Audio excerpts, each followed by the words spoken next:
we take 3 prepared pieces, and we are judged according to a standard of the level of music that we pick that's appropriate for our group. Then we also have to go in. They put a new piece of music in front of us that we have never seen before. We get 6 minutes to study it. We can't play it. We cannot pizzicato it. We can clap rhythms and sing them, but we cannot play anything for those 6 minutes. And then we have to play it as if we've rehearsed it for 3 months. Okay? And so in their stage performance of the 3 that we prepared, they got straight superior ratings for that, and superiors all the way across in every category in sight. And excellent.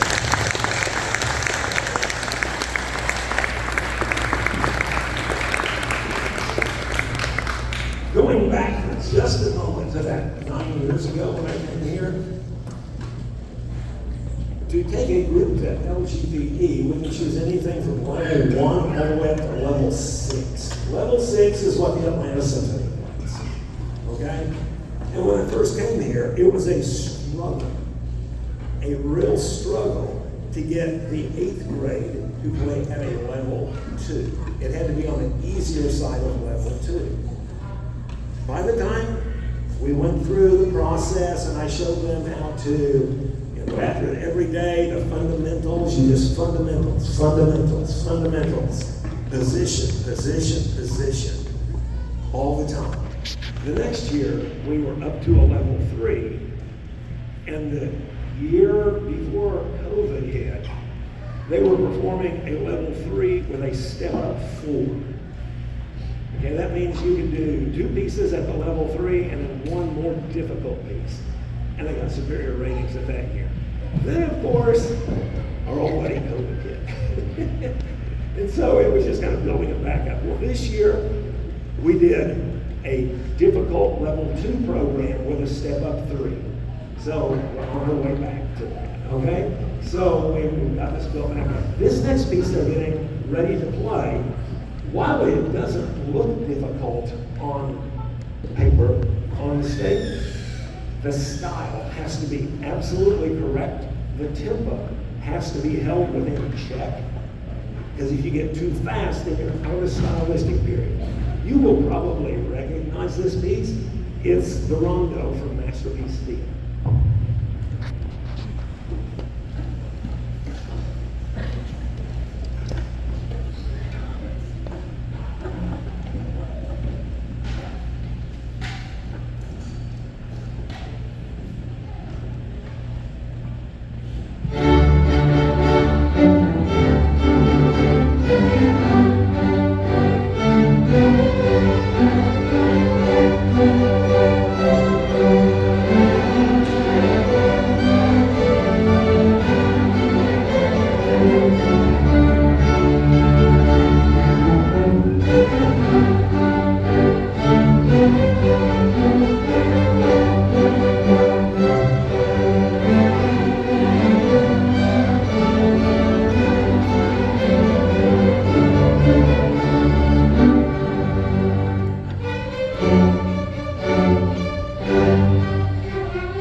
faster. And to hold that speed in check. Isn't that kind of what life is about anyhow? Some things in moderation. Well, this one, the tempo gets kind of crazy on it. It's called marcato, and it's all about the rhythm on this piece. You will hear some themes going through it that are repeated by every section of the orchestra. It's one of the reasons it's one of my favorite pieces is because not just the first violins get the melody, not just second violins, not just, okay, violas get it, cellos get it, string basses get it. You know, they were going, Mr. Fisher, what's the melody? Not really, they knew, but they were really happy to get it. Matter of fact, it's the second violin section that gets to introduce the melody and not the first. Sorry about that.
Well, we're doing the last two numbers, and the last two will be 6th, 7th, and 8th grade combined on it.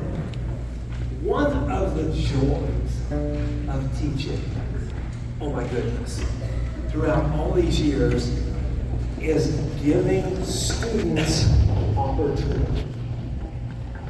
Putting opportunity in front of them and seeing what they'll do with it. And then sometimes, like has happened here the last several years, during IRT and recess, You need to come down to the orchestra room sometime and see how full it is. I think Mrs. Malakabu was kind of surprised when she walked in the other day and saw a room full of students helping each other, practicing, working on things. And a few of them probably not doing what they were supposed to do. It's okay, they had a safe place to do it. Okay? But, and then the creativity that we're seeing. Some students who have come to me and said, Mr. Fisher, can you listen to what I wrote this week? I wrote a piece of music. Okay? And sat down at the piano and play that for me. Or they did it digitally. Okay, now I'm not a digital reader, so I'm really impressed whenever they do that right there. Several years ago, when I was at Alpharetta, I had the honor of senior students coming up at the beginning of the year and saying, I wrote something in tribute to my senior class. So I worked with them on the composition, took them through it and all of that, and they tweaked it, and I had 2 students who got the premiere works at their graduation in front of 8,000 people at what used to be called Verizon Wireless, is it Amerisound? Over there. One of those just finished his doctorate degree in composition at Michigan State University, and he's been writing for symphonies in Europe for the last couple of years. So you never know where that will lead to. And so I even got to let those students get up on the podium and conduct their own works at graduation. And so last year, we kind of started a little something. We had a 8th grader who came in and kind of got attached to last year's 6th grade class, started working with them, and wanted to conduct something on the spring program. And a couple of months ago, she kept sending me emails, can I conduct something on this year's spring concert? Can I please? I'm not going to turn her down. Of course not. So Isabella Garcia has come back now as a high school student, and she's going to conduct Batman for us.